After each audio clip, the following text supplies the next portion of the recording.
Hey everybody, tonight we're debating whether or not there is evidence for reincarnation, and we are starting right now with Sidharth and Arjuna. Thanks so much for being with us. The floor is all yours. All right, so I'm Arjuna. Today we're going to be just arguing that there is evidence for reincarnation. This is different from proof for reincarnation. So there's a lot of scientific theories which we have evidence for but don't have proof for. The evidence for reincarnation is in the form of children who spontaneously remember past lives. There are also cases of memories of past life that come from hypnosis. These, a lot of them turn out to be garbage. Often it's found that the person, when re-hypnotized and asked where the information came from, read it in a book earlier or something. But some hypnosis cases are stronger. The researchers, Jim Tucker and Dr. Ian Stevenson, which have looked into this research, prefer to take the children who spontaneously remember past lives because these have a higher rate of quality evidence behind them when investigated. The evidence for these cases, obviously, if it was just memories and nothing more to it, then we would just attribute it to the fanciful imaginations of children or their suggestibility. But when we have corroborating evidence, then that's no longer the best explanation.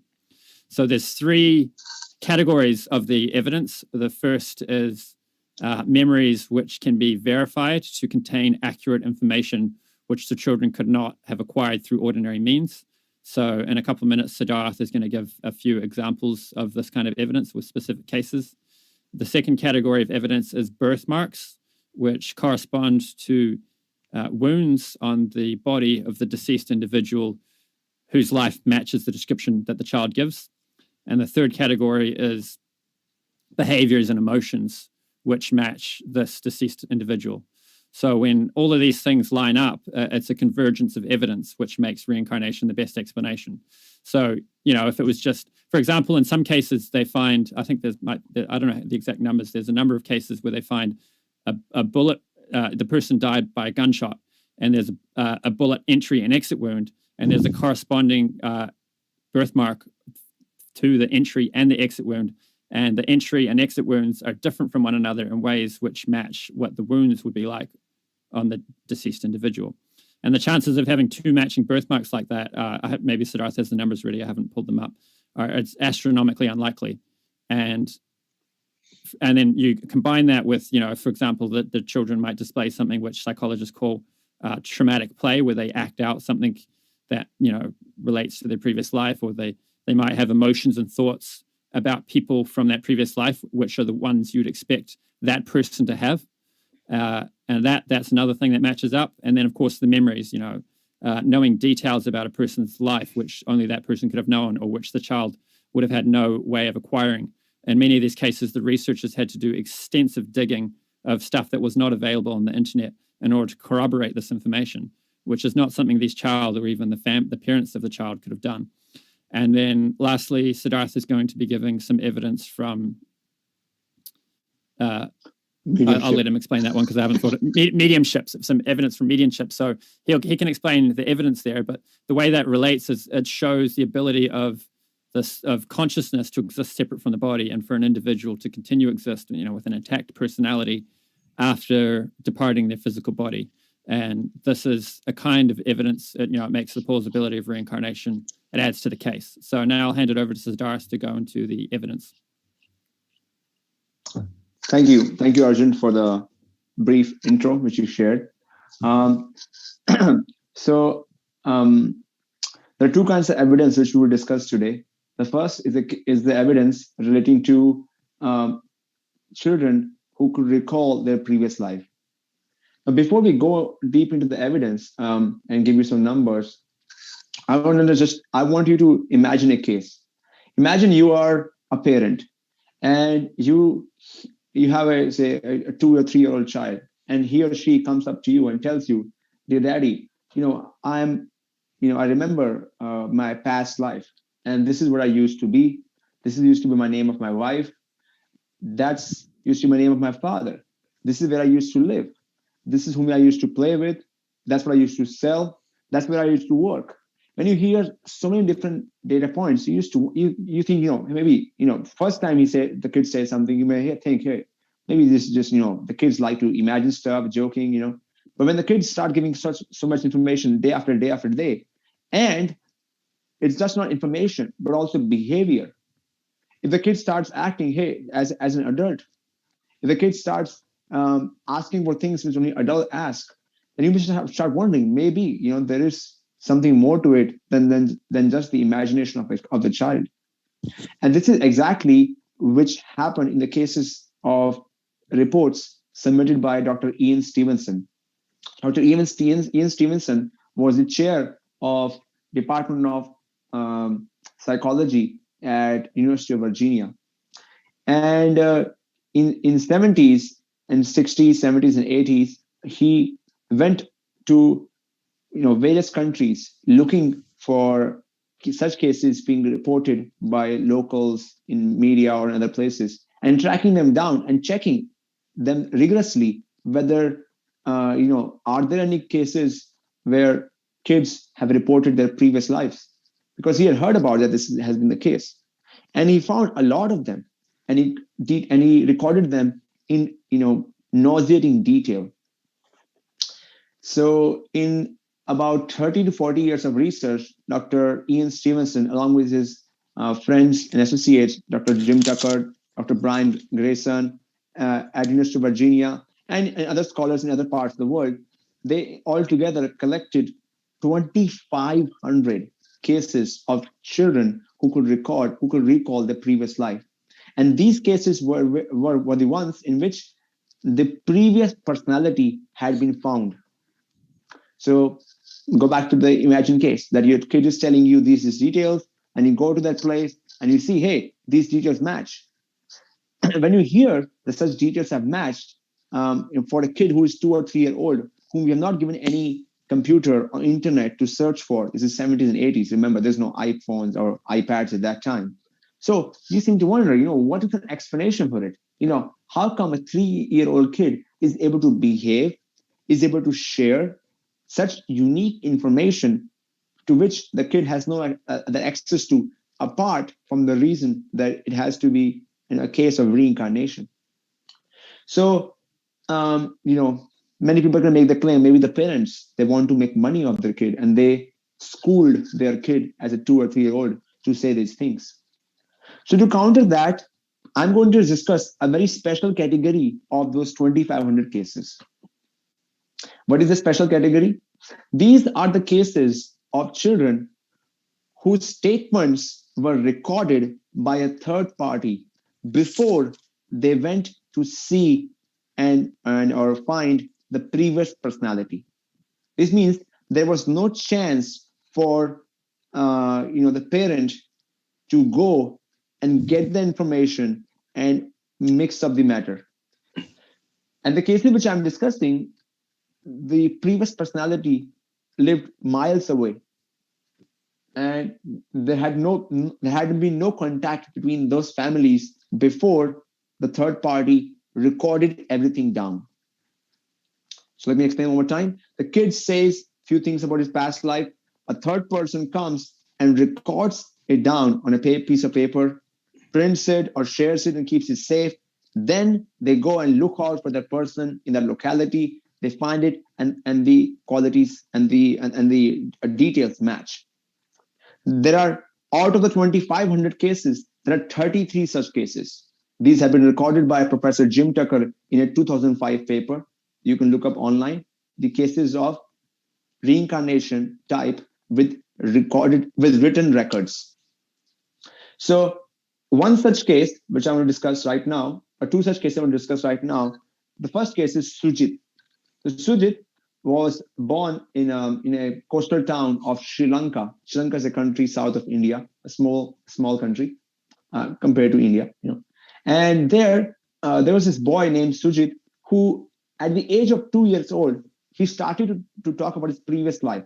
He started telling his family members, "Hey, don't call me Sujit, call me Sami. That's my name." And he started fearing trucks. Whenever he would hear the name truck or hear about the noise of the truck, he would run away and hide. And he started telling his friends at something between 2 and 3 years old. He started telling his friends and his family members that he used to have a wife named Maggie. He used to often quarrel with Maggie, and he lived in a town called Gorkana, which was something like 100 kilometers from where they were living.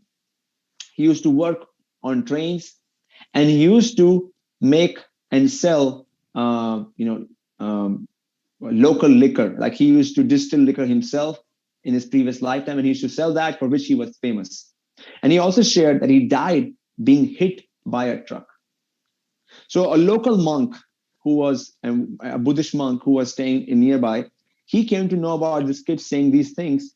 So usually, local monks in these areas like are teachers and also in some sense, head of the family. He recorded all these details.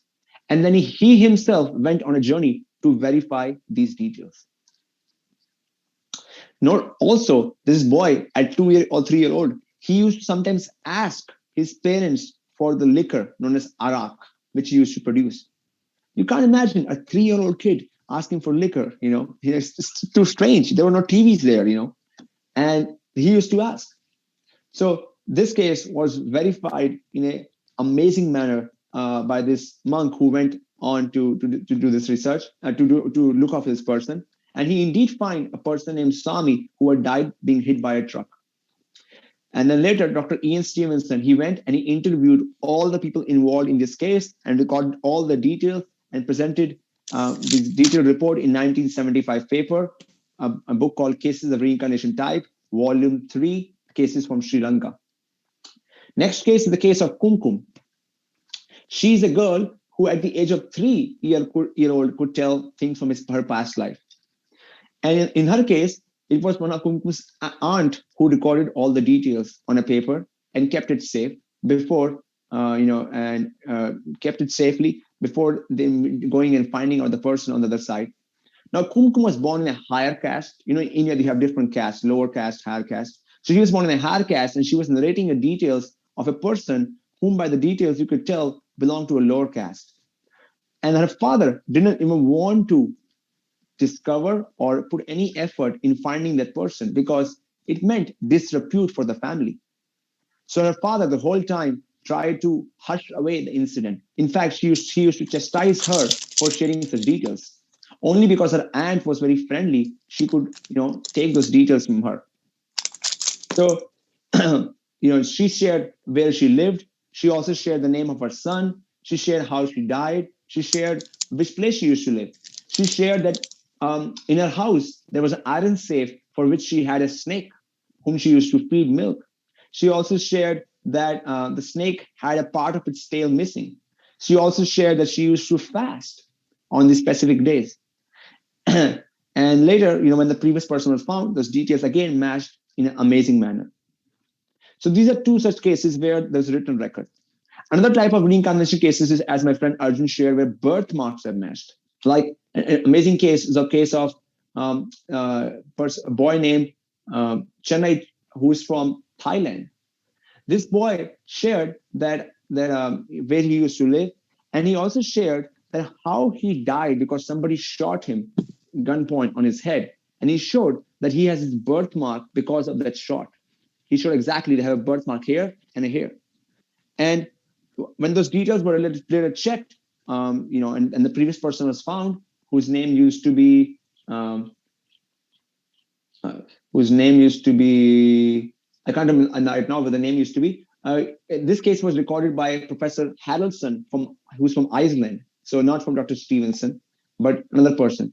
So the name person used to be Buakai. So he could remember that how Buakai had died. So these is another case where you have a strong, you can say, a written record because it's a record of birthmark. So these are two such cases. Another type of evidence which I would like to share today in favor of reincarnation is the case of mediumship. I'm not sure how many of you know mediums. Mediums are like people with some extraordinary capabilities that you can go and share with them the names of people who have passed away in your life, and they can share with you some details regarding that person. Now, there has always been claimed that there's sometimes known as a cold reading, or people try to cheat. Being a medium, they will say things which are common, like your brother used to be very loving to you. I'm sure your brother used to love you a lot. But these details are it can easily be cheated with. So there's always this case that the mediumships have been a topic of concern. But mediumship, if proven, can give an evidence that consciousness can live beyond the death of the human body. So a bunch of researchers at Windbridge Research Center in US, they developed a set of experiment. What's the experiment? They had these three people: the person who was giving reading, the medium; the person who is being read, the sitter; and an experimenter who is evaluating. They had all these three people blind to each other. That means it's called quintuple blind, or more than double blind system. So the reader, the medium had no idea whom he was giving reading for except the name which was given to him. The person who asked for the reading, he got back two sets of reading. One which came from the medium, and second were decoy readings from another person.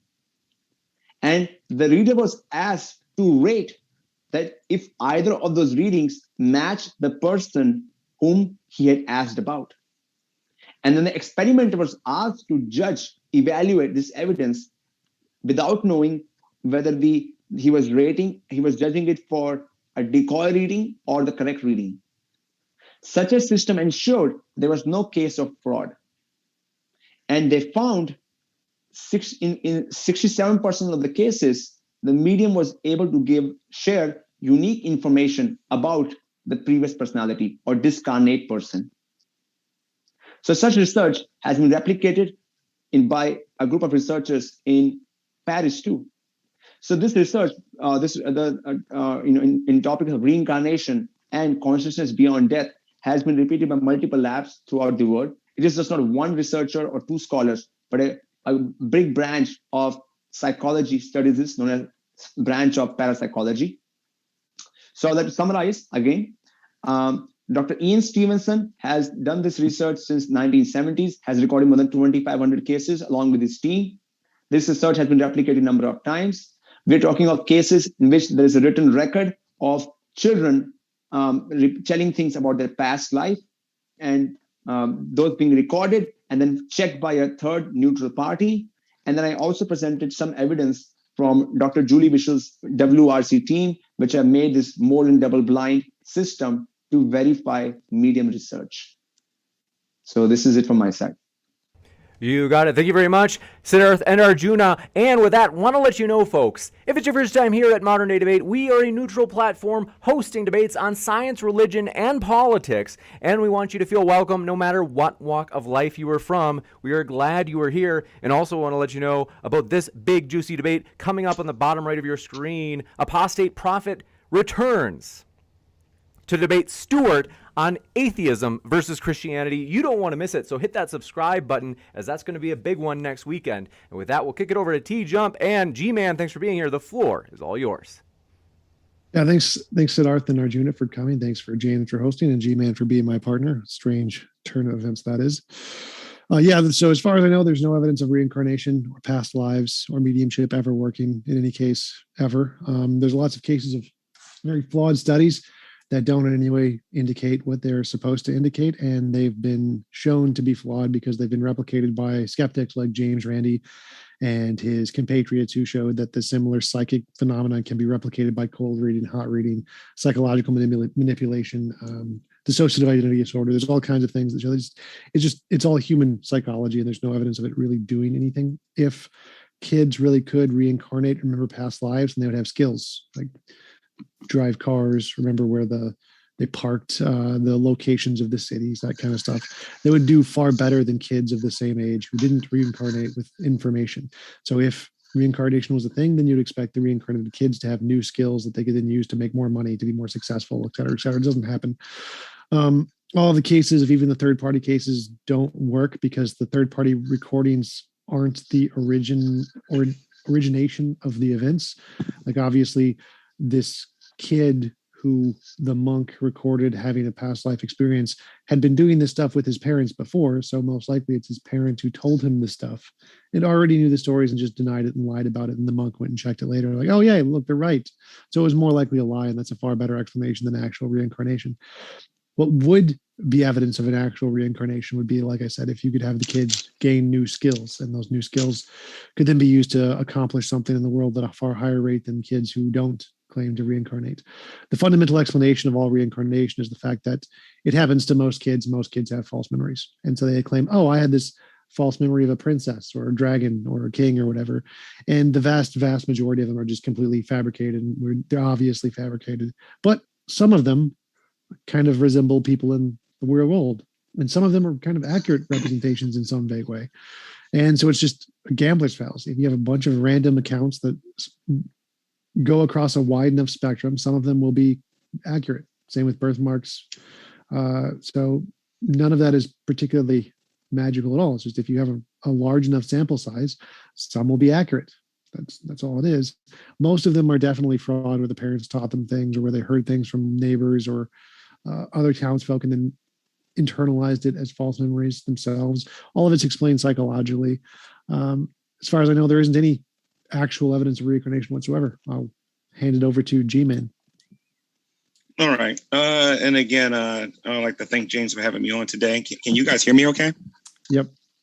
Okay, cool. Yeah, so I agree with TJump. There is no scientific evidence for a reincarnation. In fact, the only way an argument can be made is through faith. And if they make an argument through faith, their argument through faith has to make logical and rational sense. TJump brought up an excellent point when he said that if these souls were really, went from one body to another, let's say a human to another human, then not only would they have to have new skills, they would have to have the skills of the person that went into their bodies. For example, I don't see, Julius Caesar dying and having to go through our educational system again and learning how to count to 3 or whatever. You know what I mean? Learning how to do math, learning how to do, things like that. He would already have these skills. He would be an even better warrior than what he was when he was a Caesar. So if you're going to take it on faith, because there is no scientific evidence for it, your claim has to make logical sense. It is kind of silly when you actually think about the whole reincarnation idea to begin with, because again, a soul has to leave a body to enter another body. The idea of a human dying and then having to become a dog for some reason, or a human being dying and having to become grass. I heard the gentleman talk about this before we started the show. The idea of a human being losing their soul and going into a body of a fish or something like that, I think is kind of ridiculous. In order for that to make sense, you have to have something demonstrable and something empirical to be able to prove that.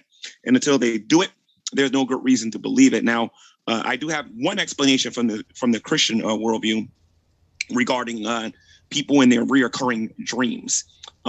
As you know, Christians believe in Jesus Christ. We believe in God, but we also believe in demons too. And we believe that demons who have always existed, well, not has always existed, they are created beings that live outside of time and space or whatever.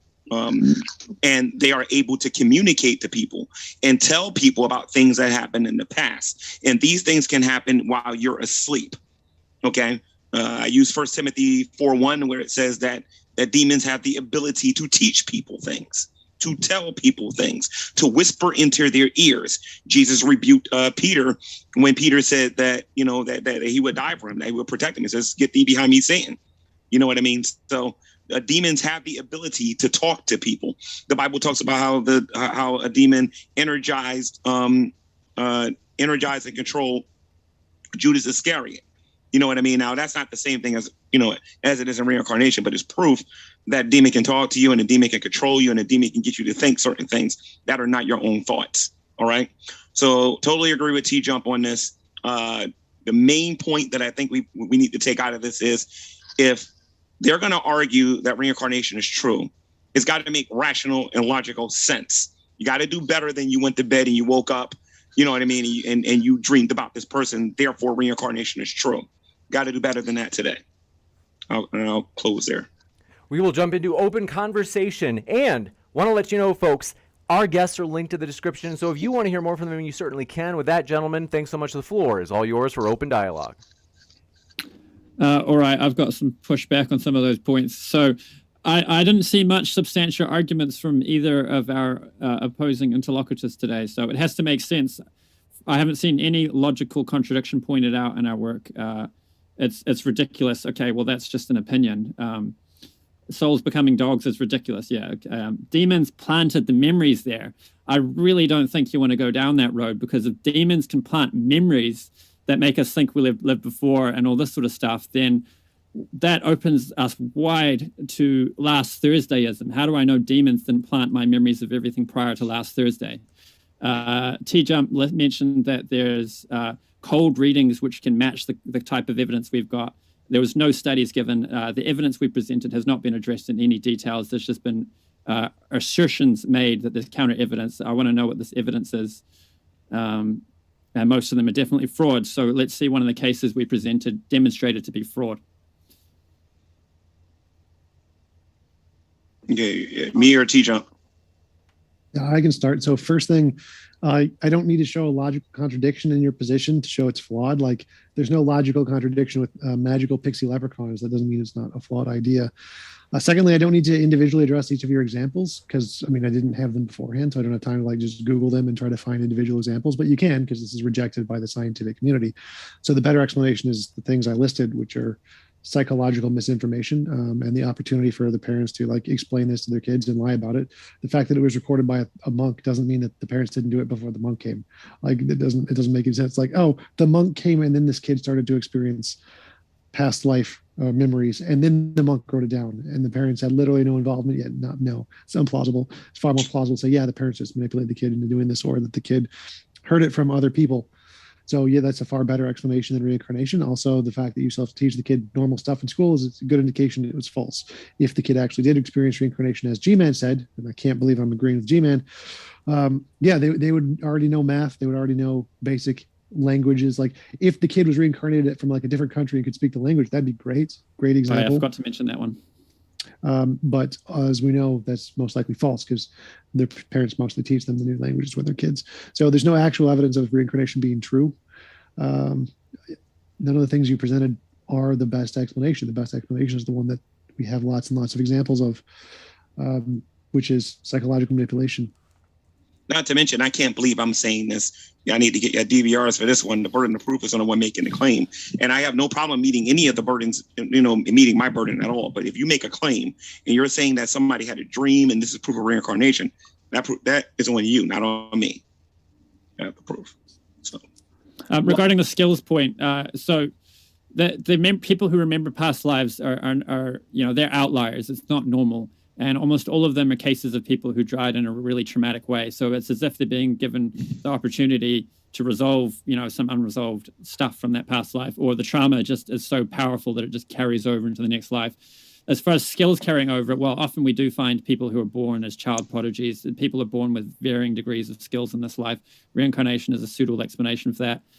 There are cases where people, there's one case where the person went into the military and they were supposedly in the military in their past life. We do see some carryover, but you start in a new body, you have a new brain. That brain needs training. You still have to learn motor skills. That the brain gives us access to our cognitive abilities within this life. It's consciousness, it comes from the soul, but the brain is what gives us access to our cognitive faculties in this life and body. Okay. Yeah, I think one second, I would like to add something. I think TJump got the question wrong. We're not trying to debate here what skills one can learn or what skills would be carrying over when somebody's reincarnated. We have to just show enough evidence to make a case that there is enough evidence for reincarnation. Now, what does reincarnation mean? And what skills should be carried forward? Tomorrow you can say a person who's reincarnated, he should know everything in his past life. We didn't claim. The debate is not titled, does reincarnation mean everybody knows what they know in their past life? No, we didn't claim that. We said, is there evidence that somebody has reincarnated? Yes, there is evidence. No, you have evidence. No. You have evidence that you had a dream. Let me finish. That's what you had. We do have to give him a chance to finish, man. Let me finish. I'm not saying that somebody had a dream. I'm not talking about a dream. We're talking about kids who are sharing information with their parents. And then some of that, in some cases which are shared, there's a third party which is coming and recording it. And we're not just asking one or two details which you can throw around. Hey, he was just saying this thing. Now, in the case which I shared, Sujit, he shared the name of his father, his wife, the name of his kids, the place where he lived, the business he used to do. In fact, he used to show behavior of how to make distilled alcohol at home. as a small kid, which people were surprised that he's a small kid. How does he know that stuff? And why is he interested in that stuff? And he used to act as an adult. You can find all those details, in gory details, in the work done by Ian Stevenson there. So just on the face saying that this is all fraud, this is actually not doing the hard work and trying to argue against it. Hey, whatever I'm saying is fraud, and then I don't need to prove anything at all. Well, you take case by case, how much detail is there, and what's the motive behind parents frauding it? These are poor people in Sri Lanka. They didn't get a penny from the investigators, not from the monk. What is the motive behind 2,500 cases who are trying to talk about the previous life? So first thing is it possible that the parents could teach a kid all of that without having a reincarnation? Not a 3-year-old kid. Sorry. The answer is yes. Yes, it is possible to do that. We have 3-year-old kids in China playing violin, which is significantly more complicated than making alcohol. So yes, we can absolutely have kids who are taught this information by their parents without any problem whatsoever, which is a more plausible explanation. The motive doesn't matter. Like, the motive could be fame. The motive could be they believe it. And so psychological self-fulfilling prophecy, the motive could be religious beliefs. There could be lots of motives. The motives are irrelevant to the fact that There's also the issue of when the soul is leaving one body to go into another, and they're retaining all these thoughts in their memories. When the soul is going into another body, it retains everything that it's learned throughout its life, regardless of how much trauma it's been through or how many different things it's been through. It retains everything. If anything, why it's would that be the case? Like a super soldier. Well, because you're saying that this person's soul left their body and they went into another person's body. If that is true, they retain all of their memories and all of their thoughts. If they don't, then wait a minute. Carry over our subtle impressions. Hold on a minute. Because if they don't, then why are they having dreams about their past life? Okay, why are they remembering they knew how to do things from their past life? That doesn't make any rational or logical sense whatsoever. If a soul is retaining their mind and they're going to live inside of another body, then they're going to retain the information that they had in the previous life. And we don't see that. We don't see that now. We don't even see that in science fiction. Anyway, I'll let you guys go. Okay. I'm sorry. There's multiple different metaphysical views. So you can choose one metaphysical view and say, if this metaphysical view were true, then we would expect to say the things you just described. So that just means that metaphysical view isn't true. And we have other views where all that carries over are subtle impressions, and in extraordinary circumstances, some memories carry over. You have presuppositions. That's what you have. You don't have any actual any actual empirical data to be able to suggest that this is reincarnation. How do you know that is reincarnation and not somebody just dreaming or ideas being planted into their minds while they're dreaming? Okay, well, by the demons? Listen to me. You can laugh at me about the demons all you want. I can talk about karma and how people go into this, and I'll have my laugh later. Laugh all you want. But the point I'm getting at is this. You're telling everybody that your evidence for reincarnation is somebody having a dream. No dream. It's that's your argument. Your whole existence, your whole argument is reincarnation exists because I had a dream. Well, so by dream, he just means a psychological phenomenon. So a memory, something like that. So any psychological phenomenon that is interpreted to be a memory. But I kind of agree with his broad point here is that simply psychological phenomenon of I remember X isn't actually evidence that it's true. So you would need something more than that, like a skill. Like if someone could build an engine, like if a 3-year-old could build an engine with literally no prior training, we could have like their entire life recorded to know they had no prior training. That would be good evidence. So would that be good evidence if somebody could, as a 3-year-old, do some amazing skill? Would that be evidence for reincarnation? If we could show that like their parents didn't teach them it, and we could have like their entire life recorded before that to know their parents didn't teach them that. How does the human soul get transferred into a grain of grass? TJump is saying the evidence would be that we have to record a child from while he's born till 3-year-old and record everything on YouTube or maybe on camera. And if the kid is able to show some prodigious behavior, which he was not taught by their parents, then that would be enough evidence for it. Is that correct? How does the human soul get recycled into grass? How does the human soul go to live inside of a dog or a cat? How does that work? Well, I wanted to. Where's the evidence for that? But where's the evidence for that? Where's the evidence that the human soul goes into a dog or a cat. Let me answer the question first. So yes, I think that would be evidence. I think you would need to be able to falsify the hypothesis. The parents taught them this. And if you can't falsify that hypothesis, it's always a better explanation. And so if there's ever a time in the kid's life where their parents, they weren't being recorded, their parents could have taught them this, then yeah, that kind of falsifies your hypothesis, because that's always going to be more plausible than reincarnation until we actually have some empirical evidence of reincarnation. Yes. Now, there are cases of child prodigies who have shown exemplary behavior, but since they were not aware of TJump before, this debate, none of them tried, and they're not trying to prove their child to be a case of reincarnation. None of them recorded their videos of their kid while growing up from 0 to 3-year-old. So we don't have such evidence. But we do have a case which I shared today of Kumkum Verma. Now, as I shared, in the case of Kumkum Verma, her parents didn't even want her daughter to visit, themselves included, the previous person. It was only her aunt who visited the previous person. Why? Because they were from a higher caste, and the person she was talking the whole time was for a lower caste. So there was a negative incentive for the parent to teach their kid about something who's from a lower caste family. It's like, you wouldn't want your kid to you can't really have an example here in this, in the Western world, because there's no caste system. But in India, the caste system is pretty heavy, which means that the lower caste are considered untouchables, not given respect. And she was born in a higher caste family, but she was revealing stuff for which her father used to punish her. So there is negative incentive in part of her parents to so-called fraud her daughter into this knowledge. What's the evidence? What's the motive for her father to teach that? Well, there could be lots of motives. So again, psychologically, give me one. Religious reasons to want to have reincarnation for some value emotionally. Wow. Want to have significance. Wait. Let me address here. So again, there are people who believe the world is flat just because they want to feel special. So the family just might want to feel special, and that would be a motivational self. So there's literally infinitely many psychological motivations that could exist. None of this is special. The fact that you have one possible counter motivation doesn't in any way eliminate the possibility of many more positive motivations. So unless you can actually read the entire psychology of the individual to know for a fact that there is more negative emotional connotation than positive, which you can't, then you can't use that as an argument that there is actually some kind of psychological deterrent for this, because there might not be. That might just be an apparent thing that's brought up in order to try and present evidence when it's not. It's just the psychological features aren't evidence. And why is there a need for a person to relearn math and English and how to read and everything? If they're reincarnated. I'm not talking about somebody from the ancient Greek world or anything like that. You got an American that dies and goes into an American body, whether he be man or woman or whatever, right? Why is it that that they have to relearn math? They have to relearn how to read and write. They have to relearn science. They have to relearn all of these different things.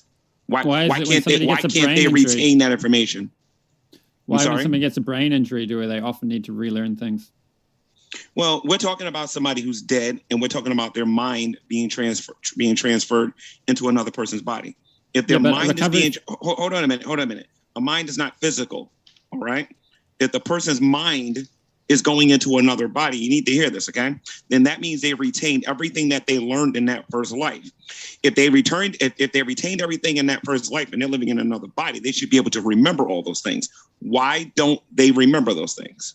If your argument's true, then brain injuries shouldn't require somebody to relearn things when they recover. The brain and the mind is not the same thing. A brain is a physical thing living inside of your body. A mind is not. You go from one body to a new body, you get a new brain. You get a brain injury, and you grow your brain back. Memories are also not physical. Hold on a minute. Memories are also not physical. Okay? If you die, okay. So then why can a brain injury cause people to lose memories? We're not talking about a physical body going into a physical body. We're talking about someone's soul. Let's do some definitions here, just so that we're not being intellectually dishonest here, okay? The soul is and you can tell me if you agree with this, that is the immaterial aspect or the essence of a human being. Do you believe that that's what a soul is? You're not talking to TJump now. I'm a Christian. I actually do believe a soul exists. So answer the question. Okay. Is a soul the immaterial aspect or essence of a human being? Yes or no? Sure. That's one way you could say it. What is the definition of a mind? A mind is the thing that does the experiencing and thinking, observing. Right. The mind also is what retains all of these memories and everything. I think me and you both can agree with that. So if you got a person's soul and it has a mind and they're conscious and they're going into another body, you know what I mean? Then they should be able to retain all that information. And this is important now. If they don't have a mind, okay, if a person loses the ability to remember all these things, then where is your claim about them going to sleep and having dreams about their past life? It's a contradiction in terms. TJump was correct in his opening statement. I don't think you understand the way my counter to your argument based on brain injuries derails your whole point. If your point was true, then a brain injury, you respond to it by saying, we're not talking about a physical brain. It's like, well, okay, we're talking about the mind, but a person who suffers a brain injury loses the ability to recall memories. They can lose the ability to perform certain actions. They can need to learn motor skills from scratch. And if this is just what happens with the same body with a slight brain injury, then why would we not have to learn things over again in a new body? See, here's the thing. I don't have a problem with your brain. I don't have a problem with your brain injury argument. But if you're going to make the brain injury argument, then you got to stop talking about how they had these dreams and they remember everything. Again, we're talking about immaterial you got to connect those two ideas. Hold on a minute. All right, hold on a minute. No, I don't. Hold on a second. Okay, G-Man, if you're able to hold on a second, I'm talking. Is that G-Man? If you're able to pull the mouthpiece just a little bit further away from your mouth, just because it is apologize. I'm doing that now. Louder. I'm doing that now. Bring it down along your chin line too. It gets less. Yeah. So we said that the soul is immaterial. Okay, it's definitely, if you can pull it away even further. Okay, doing that now. Is that better? That's better if you talk at okay, that so level. I'll talk a little bit lower now. Okay. Thank you. So if the soul is the immaterial aspect of the essence of a human being, it's not material. It is immaterial. You can't use the brain no more because the brain is a physical thing. Okay, we're talking about the mind. The mind is the element of a person that enables them to be aware of the world and the experiences, to think and to feel, the faculty of consciousness and thought. That is what a mind is, according to the dictionary. Okay, if that is being transferred into someone else's body, they should be able to retain all of the life experiences like you guys claim that they have, which is why people are able to dream and remember all of these things. You take that away, that person doesn't have the ability to do those things, and you refuted your own argument. Okay, Reincarnation is something that is used in a lot of false religions. My ears are bleeding.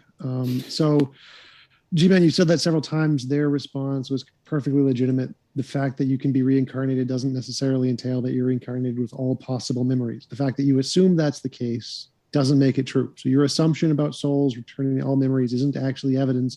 It is possible to have reincarnation with partial memories. But his Arjuna's refutation actually refutes his own position in a way, because if your brain can damage your memories, then it should also damage your past memories too. So there's no reason to think that your memories of language or math are in any way different than your language of past traumas or whatever.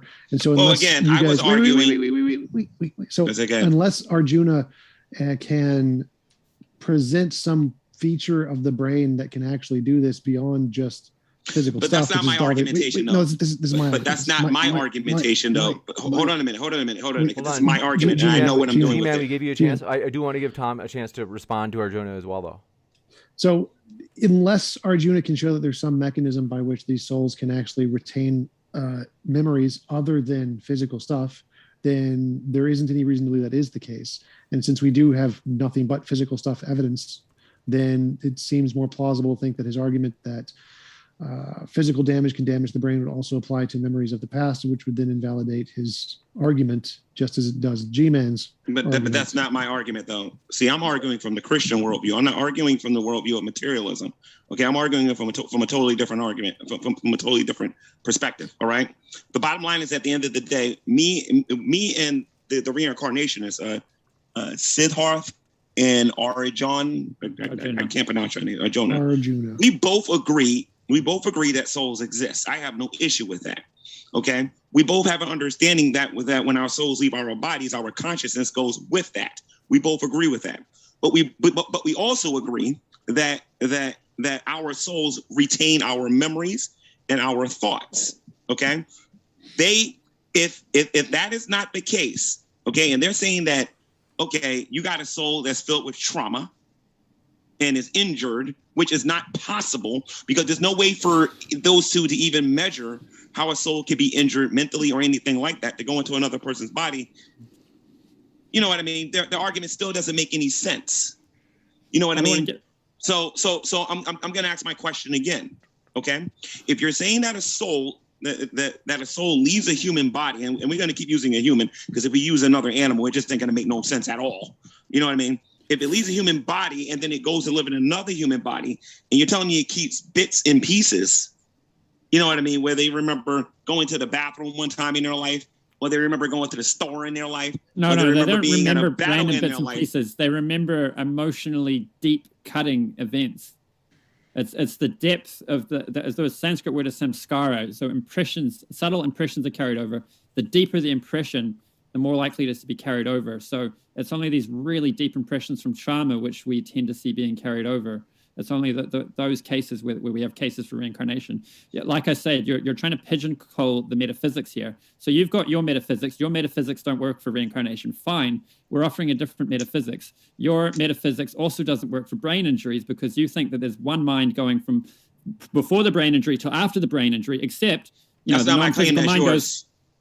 That's not my claim, that's yours. You think that it would be the same mind going from one body to the next. It would also be the same mind going from the uninjured brain to the injured brain. So why do we see a loss? Your claim is not that the brain is injured. I can actually go and read to you what you believe about karma and what you believe about reincarnation. It's not a brand new brain, because if it's a brand new brain, then you don't have the memories of your past life. It is a contradiction in terms. And then I don't want to spend too much time on this. On TJump's point, the reason why it's not a problem is because on my understanding, the brain is what gives us access to cognitive abilities. So we do get cases of people remembering things which they previously didn't remember in near-death experiences. So you can hear so many stories of people having near-death experiences where they remembered details from their childhood. They remembered being born. They remembered the first time their father was excited with them. They remember emotionally important events. And these were things that they had no memory of ordinarily, and they only remember them when they're having a life review and a near-death experience. So we have that as evidence that things that people couldn't remember can be remembered in a non-physical state. Of course, I don't know if Sidharth has any specific examples where some of those memories are corroborated, but the point is just to show a principle and how it could be possible and possible metaphysics. What we're arguing for today is evidence for reincarnation, not an entire ontology. We're proving every detail of it. So we have cases, GMan keeps calling it dreams. We're not talking about dreams. We're talking about, like, in the case of Kumkum Verma, she remembered, it's not like somebody saying, I remember, I was killed in New York in the streets. It's like, okay, well, there's 50 people killed in New York in the streets every month, right? I'm just making this number up. So obviously, if we find a person who somewhat matches a vague statement like that, then it's like, well, they're just imagining things and they've given a vague enough story in order for us to corroborate it. But Kumkum Verma described that she remembered that in her previous life, she worked with a hammer. She was describing the fact that her son's name in the life, the fact that he worked with a hammer, her grandson's name, the town her father had lived in, personal details such as having an iron safe at home, a sword hanging near the cot where she slept, and a pet snake that she said milk to. Those are really precise details. And we also have them showing special abilities in the form of when they're taken to the place where they allegedly lived in the past life. They can, once they're in that town, they can walk all the way through the town, down the back alleys and find their old home. They can walk into the house and walk all the way around the house and say, that was the bedroom. Oh, they've renovated. They put a wall here. They can call out all these details, which, the parents didn't know any of these details. How could the parents have trained the child to know how to navigate that city? Well, how did you know the parents don't know any of those details? Well, they'd never been to that town before. How do you know that? Because of the record kept by the neutral persons who was walking along them and finding the persons. Now you can say, how do we know? How do we know that's correct? Again, we're questioning, all these 2,500 cases are all fraud. Everybody except you, who's sitting on a YouTube chair, across this YouTube channel, is the only person who can say truth. No, everybody in the world. You said there were 25. Else, you said there were like 25 of these third-party cases, right? What? There are 33 cases which are third-party cases, but the 2,500 cases recorded by Stevenson's team. Right. So there's 33 cases where some third party met a family at some point. He hasn't been with them their entire life. Like, they met the family, and there's this kid who has this story. Yeah. So when the third party meets the family, the kid already has the story. Yeah. So how does the third party not know that the family already was at the city, already brought their kid there, already taught them all this stuff to say about the house. But they haven't yet, nobody, when they go and find that person, previous person, their family, they have not yet heard about the kid. They have not heard about that family, and they've not heard about the case. They're hearing for the first time from the third party. What? So we have to take somebody's, what they're saying, and that's how it goes in court. You have a bunch of witnesses which make a claim that, I saw this person kill this person. Can you say that one more time? I wasn't following your order. So the third party meets the family. Yep. And then third party goes on an investigation and finds and discovers the previous personality which the kid was talking about, discovers it, and then brings the kid and the family to meet the previous person whom they were talking about. Yep. For the first time. And then Arjuna mentioned that they could walk through the cities and find their home and all that stuff. So my question was, how do we know that the parents hadn't already taught this to the kid before the investigation started? I mean, you can try it, teaching a 3-year-old kid that these are the persons whom you have to call as Mishri. This person is Maggie. This person is your wife, and you have to go and hug her. And you're it's a 3-year-old kid, and you have to act like you're meeting them for the first time. And when we meet them, we're going to walk through the streets. And hey, on the other side, that family, you have to act as if we have never met before. That's a lot of acting happening for no money to be earned, for proving the religious belief to a third person whom nobody cares about. I mean, there's a lot of, it's possible. Everything is possible in TJump's imaginary world. But, this was just talking about practical stuff here. Well, again, all religions start with no reward. People are just making stuff up for no reason and they don't get any reward. So that's not surprising at all. But so why would that explanation be less plausible than reincarnation? Well, because whenever you find evidence for, say, somebody has stolen something, and a person comes and says, I have seen this person steal 500 rupees from that corner of the house, and he was wearing these pairs of shoes and these pair of cloth, and he did it this time, and you go and later find out 500 rupees are missing, and the other person is carrying the same piece of cloth and shoes. He went and what came in that car. That's how you do court cases. In a court, you consider the amount of evidence which is in the favor of person not lying but trying to say things truly. So here you have a bunch of 50 people, 20 people from one family, 20 people from other family who are trying to give witness as this is the kid who used to recount these things right from his birth, and he's doing that for a long time, and we don't know whom he's talking about, whom she's talking about, and he's giving these many details about the previous person. We don't know what's happening. And a person comes and records it, goes and finds that person, and then takes the kid later there and verifies everything in front of the kid. And they all are lying just to make a show for reincarnation, for proving their religious belief to their own family members. They're all doing this as a show, but they're not earning a penny. They're all doing it as a show. I'm not sure what the kid is gaining from all this stuff. Well, like all religions. But so in a court case, testimony is never accepted as evidence of anything that lacks an empirical basis. So miracles, magic, mythical creatures, the paranormal, supernatural, UFOs. No amount of testimony is ever going to be evidence of any of those things because it lacks precedent, to use the court case terminology.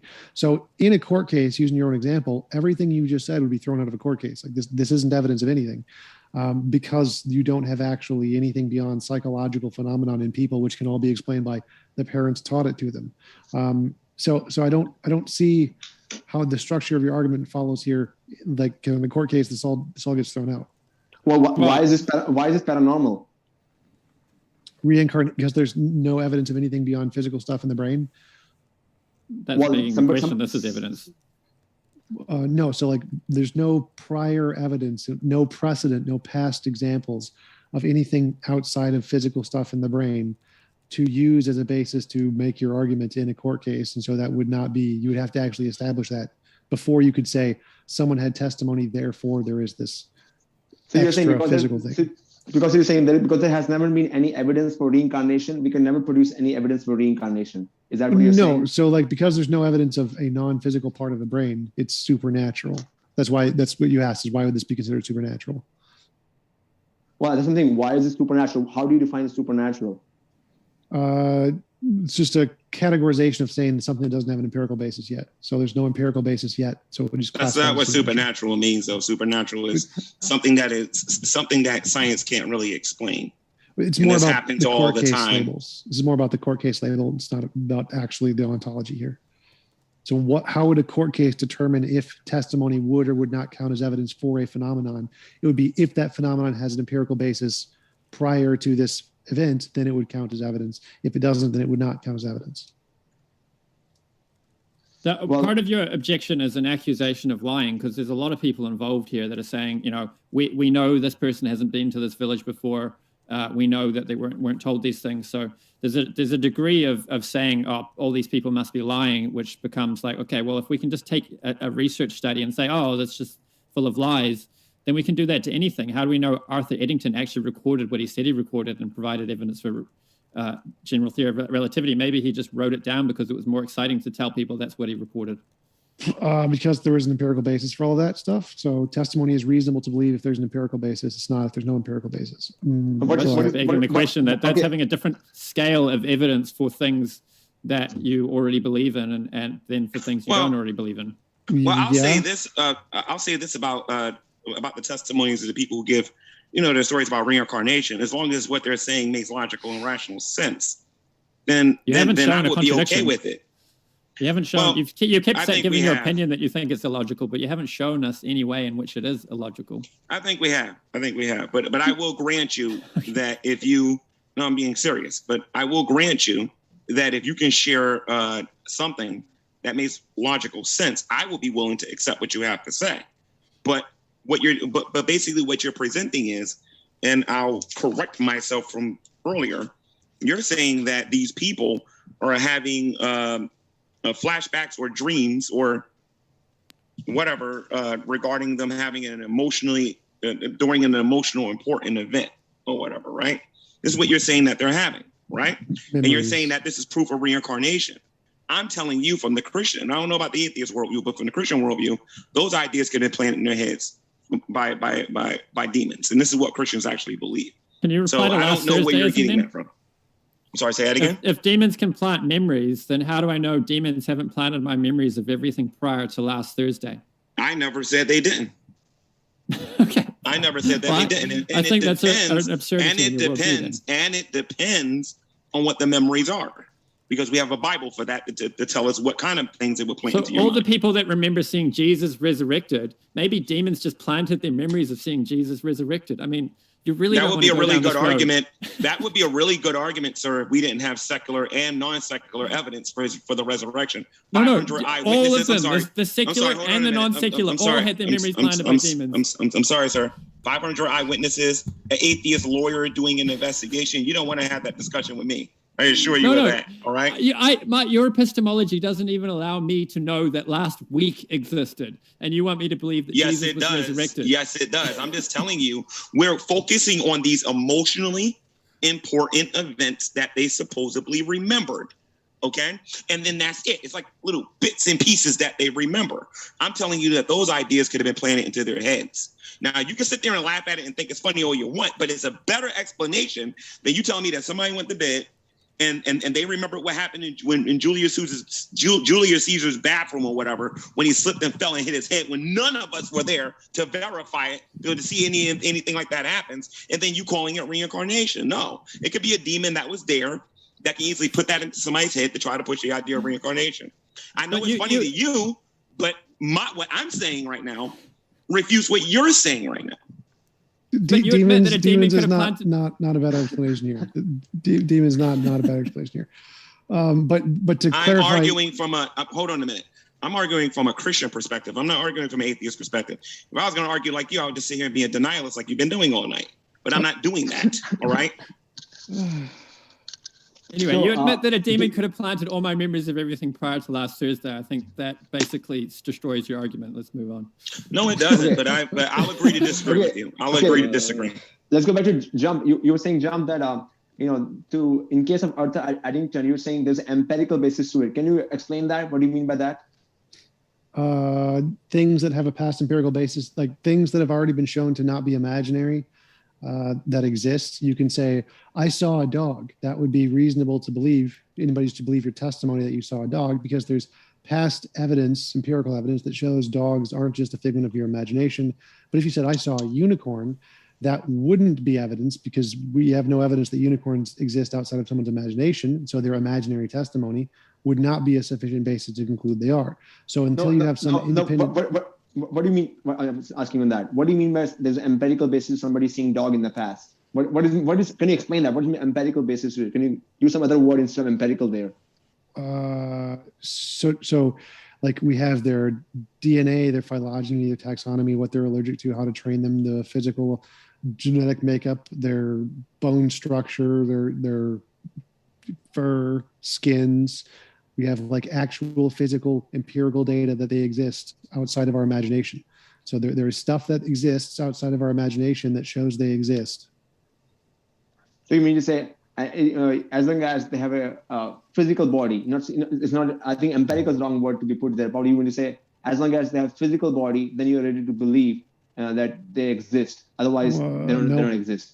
No, well, it's not about a physical body. Because you just said phylogeny, DNA, those are all physical body. Isn't it? Yeah, because those are things we have. Like we only have examples of physical stuff that exists. We have no evidence of non-physical stuff. But if there was if someone cast, like if we had Harry Potter as a real thing, and people could cast spells, and we knew they could cast spells, and we had like a big past history of people casting spells, and then someone said, I saw Voldemort cast a spell and kill somebody, that would work too, because it has a past empirical basis. So it's not about necessarily, it doesn't require physical stuff. It's just that's the only stuff we actually have past evidence of existing right now. So here we're using empirical in a sense. It's something which has happened in the past a number of times and has been recorded in the past a number of times. Is that no, how you're using empirical? Something that has been demonstrated to not be imaginary in the past. Well, okay, and then so how would you establish, let's say the case of casting a spell. I think that's much more closer to our example. So how would you establish in the case of casting a spell that has an empirical basis to it? If it successfully made novel testable predictions in the past? So that means that somebody casts a spell, and before casting a spell, they tell, when I cast a spell, this pillar is going to go down. And if that happens, here you go, that this pillar went down. That means the casting of spell worked. Is that correct? Yeah. If you could do that consistently and on a large enough basis, yes, that would definitely count. Well, again, large enough could be a very odd number. Even if somebody could do that a few times, I would say, that's pretty good for me, but I'm not sure what number you're looking for. Is the number 1,000, 1,000,000? Then you will accept it? It depends on the cases. Like if you said, I could generate a gold brick every single time and you do it 30 times in a row in any condition everywhere across the world and other people can reproduce it, that's good enough. So if you can give a methodology to... Got it. So in your case, what you're saying is that as long as we can show that reincarnation can be in some sense repeated in an experimental setting where a person says, hey, I'm going to reincarnate as this person, and then he's able to do that, and that happens consistently a few times and is recorded, the testimony is recorded before and after, something like that, then you will accept that. Yeah, novel prediction. So that would be an example of a novel prediction, but any kind of novel predictions would count. So now in the case of reincarnation, it's a little difficult because as my friend just shared, usually it's a case of reincarnation where somebody can remember the past life, is the case where people have some trauma. Now you really can't, plan out a trauma in somebody's life. Hey, I'm going to, get shot by a gun. And then I'm going to, just before dying, somebody can say, hey, I'm going to take birth as this person. And, voila, he born like that. So it's very difficult. But there has been a couple of cases of reincarnation recorded by Ian Stevenson. Specifically, this case, I'm trying to remember, it's from Alaska. I'll find you the names later, of this person who told his wife, because he was, having some life-threatening disease. He told his wife that I'm going to take birth as the son of your sister. And he also told what his features would be and what he would do, that when he takes as birth as that son, he will remember his past life, and he would tell you about this.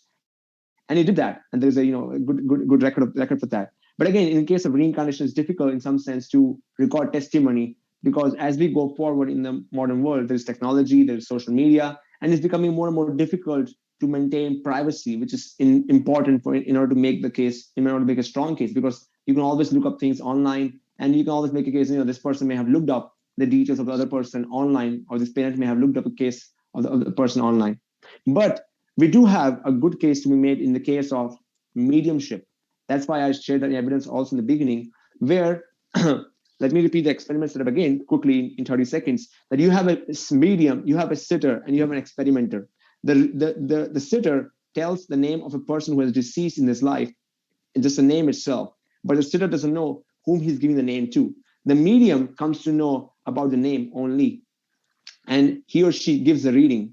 Now that reading is duplicated by some third party, some other person, and it's changed up with other bunch of stuff.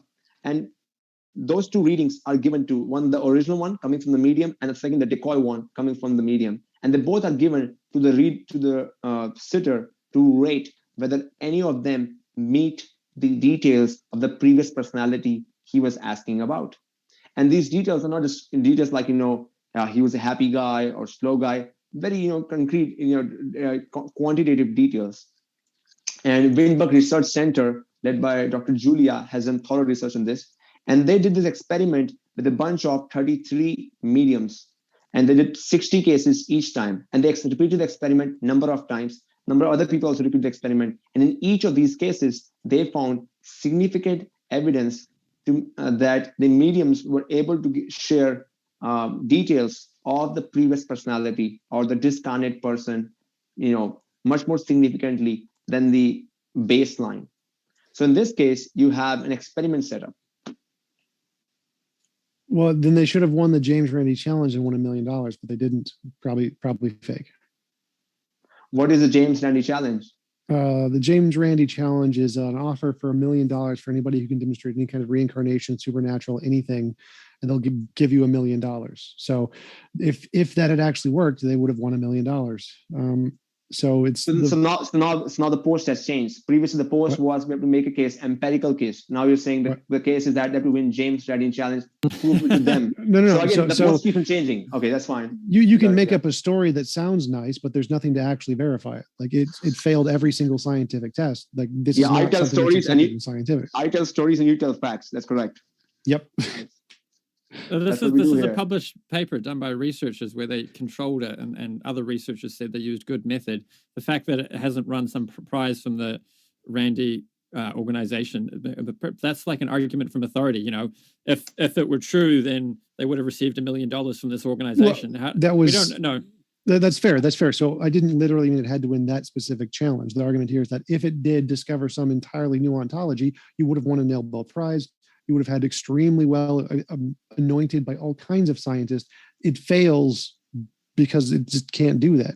Can't be replicated. Doesn't work. All of the subsequent tests fail. It has never been shown to be the case. It has been replicated by another group of researchers from Paris. I can give you the name of the scholars too.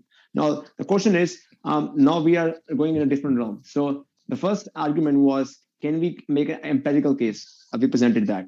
Now the question is, the answer is you can't. Now you're changing it. Now you're saying that I haven't changed anything. I haven't changed anything. Now you're saying that it should convince everybody, or majority of scientists. That's what you're saying. No. By empirical basis, it has to be repeatable by the experts in the field. If you can't convince them, you don't have an empirical basis. Well, the fact that you make up a story isn't an empirical basis. They repeated. I can give you the name of the scholars. So tell the experts in the field, convince the experts, win a Nobel Prize, and they'll be like, "Yep, you're right." Okay. Go ahead, Arjun. Your argument is a misunderstanding of the nature of scientific paradigms and how people operate according to a paradigm, and their skepticism is far higher towards things that don't fit the paradigm. Because one day the paradigm shifts. When germ theory was proposed, it was rejected so badly that the person who proposed it ended up with mental illness because of how badly they were treated. Now it's widely accepted, but it didn't cotton on very quickly. That's because of religious dogma. It doesn't exist now. So now, if you present it and you can demonstrate it, you win. Like no one cares.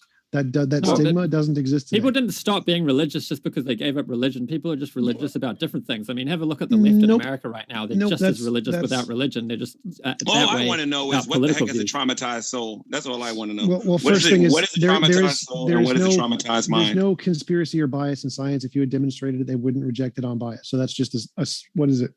Paranoia? Conspiracy theory in science to reject your interest? No, it's just your information is bad. It's not a conspiracy theory. It's a dialectical response to what you said. What exactly is a traumatized mind? What exactly is a traumatized mind when somebody's not alive no more? The trauma, it leaves an impression on the soul. Just like anything leaves an impression on the soul. Trauma is just show how. Prove it. That's what the evidence of people who remember past lives and have birthmarks that match. No, that's the claim. That's the claim. Prove that it's evidence. There's documented cases of this stuff. No, we don't have documented anything. Well, about what that. would evidence look like? Prove that souls can be traumatized to the point that they lose all of their memories when they're dead and they're transferring from one body to another. And better yet, because I know me or TJump hasn't talked about this. Me and TJump hasn't talked about this yet. Can you prove to me? Can you introduce me anybody that used to be a dog, that their past life was a dog or a cat or whatever? Do you have any evidence for that? We're not claiming to have evidence for that. We're just saying there's some amount of evidence for reincarnation. We've given very specific examples. We're not defending so you don't have that, people so you don't animals in previous lives. So you never heard of a testimony of somebody having a dream about sniffing another dog's crotch? Yeah, there are people who remember past lives as animals. That is there, but we're not making a case for that today. We're not claiming to have strong evidence for that. We're claiming to have evidence for reincarnation. So how do you know that a soul can be traumatized? We're both, I might as well say we're both theists. So how do you know that a soul can be traumatized to the point that they lose all their memories? We as Christians, we believe that when a person dies, all of their memories, everything that they are, goes and stands before Almighty God. Yeah, well, that's your belief. We're talking about evidence here today. I understand that. Where is your evidence? That's what I want to know. The evidence is the cases we presented of people who have memories and accuracy and birthmarks and behaviors and emotions which match a previous life. No, those things are presupposed as being in previous lives. There's no proof that they came from previous lives. We're not claiming where's the evidence? To have evidence. Okay, so where's the evidence then? Where is it? So when you have somebody who remembers a past life of somebody who died with a bullet wound, they have emotions that match the person. They have a grudge with somebody who owed them money. They have a grudge with sometimes in one case the person tried to kill when they were young the person who killed them in the previous life. That the emotions match the previous life. And that the birthmarks match, and they know detailed information about this life that they couldn't have known otherwise. This is the kind of evidence. I had a dream that I went into the Black Lion to form Voltron. It doesn't mean that I was part of the Voltron force, or I lived the life of a person who was part of the Voltron force. It doesn't mean that I had a dream that I was Freddy Krueger. That one day, in a past life, I was Robert Englund. Going for the role of a Nightmare on Elm Street. You're straw manning the evidence. I'm not straw manning. Can you respond to the actual evidence that we're presenting? You're not presenting any evidence. You're making a claim. That's what you're doing. You're not presenting any evidence. If you're going to straw man us, then there's nothing for me to reply to. Let's see if there's no proof of reincarnation. You need to just admit it. It's a faith-based claim that you believe that these people are having these dreams. You believe that they're, sharing their emotionally important events that happened in the past life, and you're calling it reincarnation. You know what I'm calling it? I'm calling it a bad observation, a bad explanation for what they're talking about. All right. Do you have actual evidence that can be measured, that can be that can be shown over and over and over again, that would prove that reincarnation is actually true? So I'm not following GMan here. If you could actually show you're not supposed to follow me. This is a theist to theist discussion here. I'm just trying to ask him to give me the evidence there. So I don't want you answering for him. I don't want you answering for him. I want him to answer himself. I want him to answer. So it would be James. I want him to answer my question, James. I just want him to answer my question. I'd like to comment here. So it would definitely. I would like for him to answer the question and not you. That's Let's fine. see. How about we, given that the question was directed toward Arjuna, why don't we give Arjuna a chance to respond first, and then Tom, if you want to add to that, you're welcome to. All right. So GMan is just flat straw manning our evidence repeatedly over and over again. He's almost not even worth replying to. So I found the numbers that I mentioned to my opening. So that when Ian Stevenson did his research, he broke up a human body into 160 equal size squares with a grid so that he could give statistical probabilities to the chances of the birthmarks corresponding to wounds on the body of the deceased individual. So the chance of having a single birthmark corresponding to a wound on the previous individual is 1 in 160. When you have a bullet entry and exit wound, it becomes 1 in 160 times 1 in 160. So the chances become 1 in 25,000. And we're not just talking about going all over the globe and finding any one person who has any bullet wounds which correspond to this individual. We're talking about someone who has emotions and memories which correspond to details of an individual who's already been identified. So we've already narrowed it down at this point. Okay, so one, those numbers are absolutely wrong. The 160 times 160 is false. That would assume that a bullet entry wound could then exit at any of the other 160 locations in the body, which is obviously false. Like if you have a bullet entry wound at your head, it's not going to exit at your toe. So the stats there are just obviously false. Like you wouldn't times 160 by 160 there. But I mean, yes, what your guys. No, wait, I mean, with the bullet, but we're talking about the birthmarks. The birthmark can be literally anywhere. No. Well, like remember, there's a bullet entry wound and a bullet exit wound, and so if the bullet entry wound matches, that would be a 1 in 160 chance. And then if the bullet exit wound matches, you said the number to calculate that would just be another times 160, but that would be false because you wouldn't have the bullet wound. The bullet wound couldn't exit at any of the other points in the body. There's a specific amount that they could potentially exit from, and so it wouldn't actually be 160 times 160. The math there would just be wrong.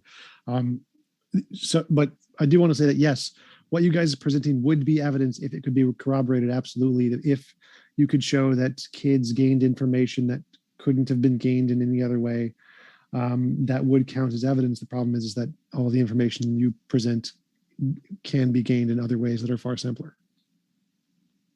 Well, they're much simpler, but if the family lived close by, they're far simpler.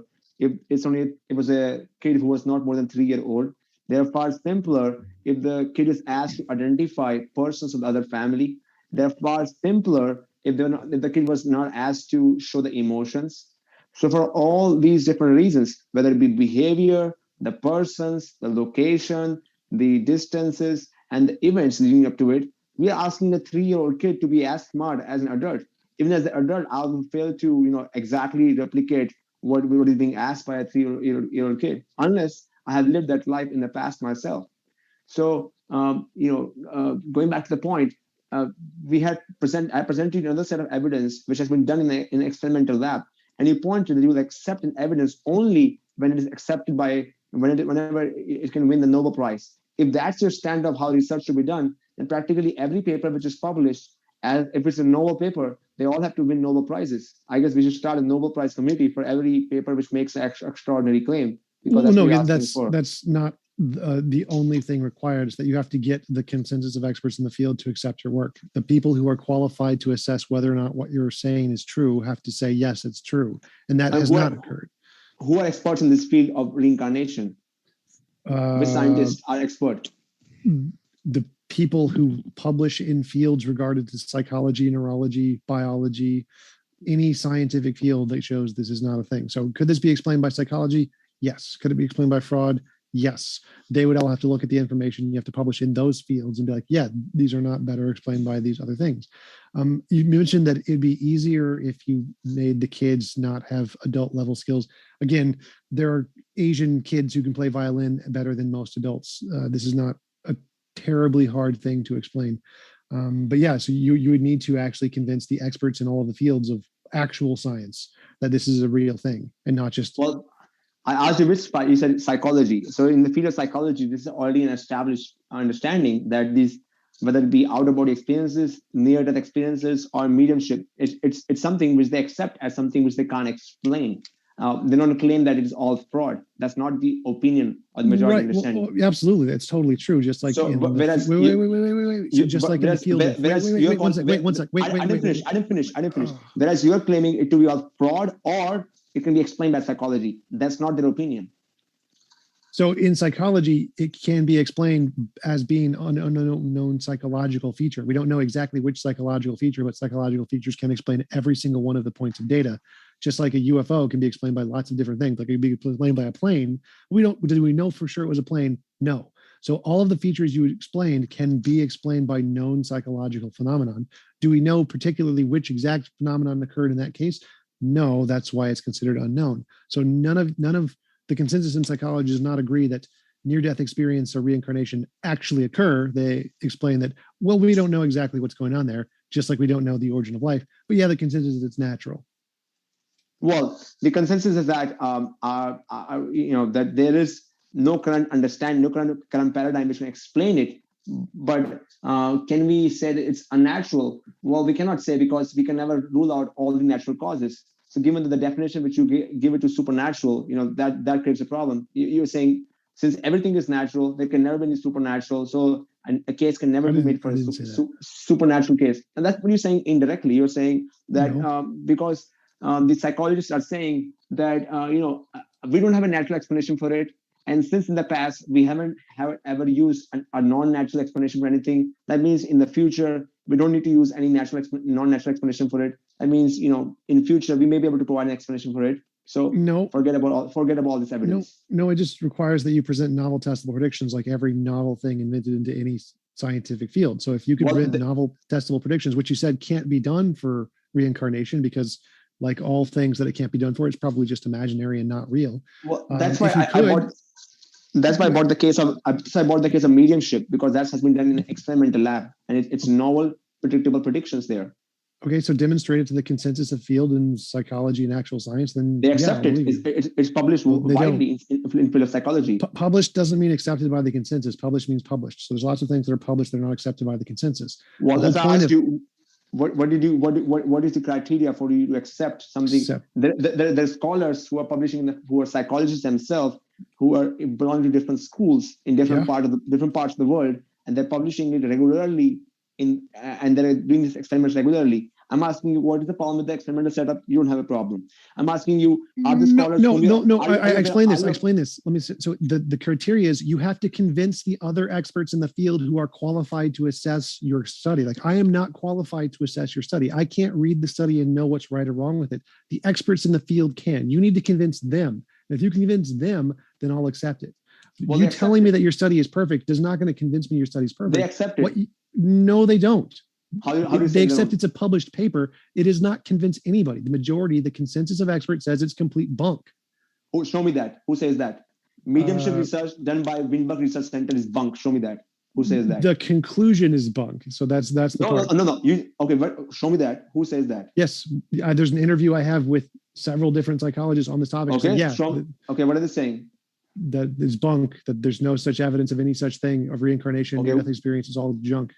No, we're not talking about near-death experiment. I just said mediumship experiment conducted by Windbach Research Center by Julia Bechel.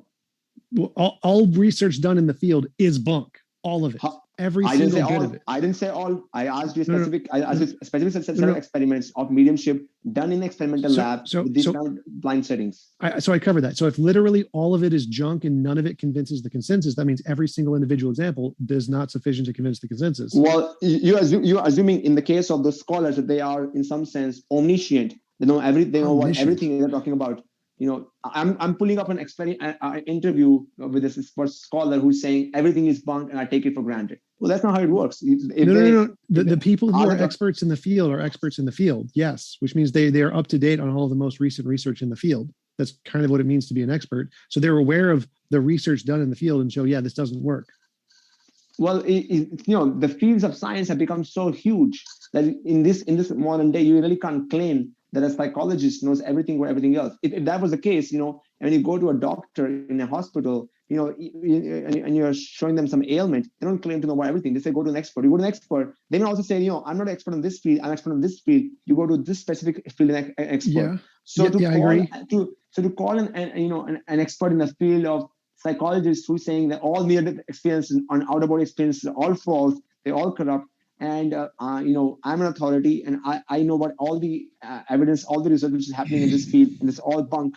That's it. That's my statement. And that's how I rule. Well, that's how you don't understand. Science is not such a field where you have, consensus for everything and on each and every topic. These are fields of science which are currently developing.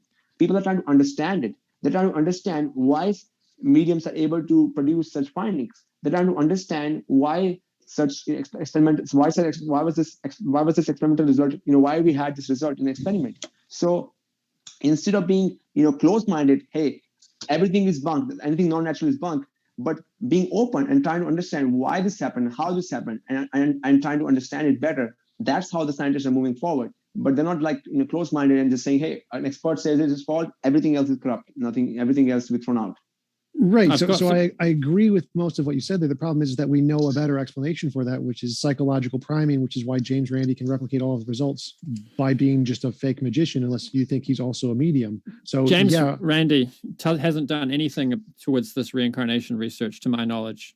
All of it can be replicated by those things. He hired 2 of his students to go in and fake the mediumship and psychic stuff in front of the scientists to prove the point that they can be faked in front of scientists in the same way that is done by the study. So the study that Sidharth has quoted, that one couldn't be faked. Yes, it could. Literally, not with the methods they used. Literally any study can be faked. So you can find methodological flaws in these studies. Never perfect. Okay, tell me what's the fault.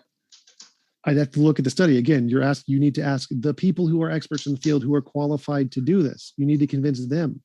So maybe we can do this again and we can go into the actual studies. We'd actually emailed James with the cases we were planning on presenting in hopes that you guys could I'm still going to give you the same answer. You need to convince the experts in the field who are qualified to evaluate this and replicate the studies.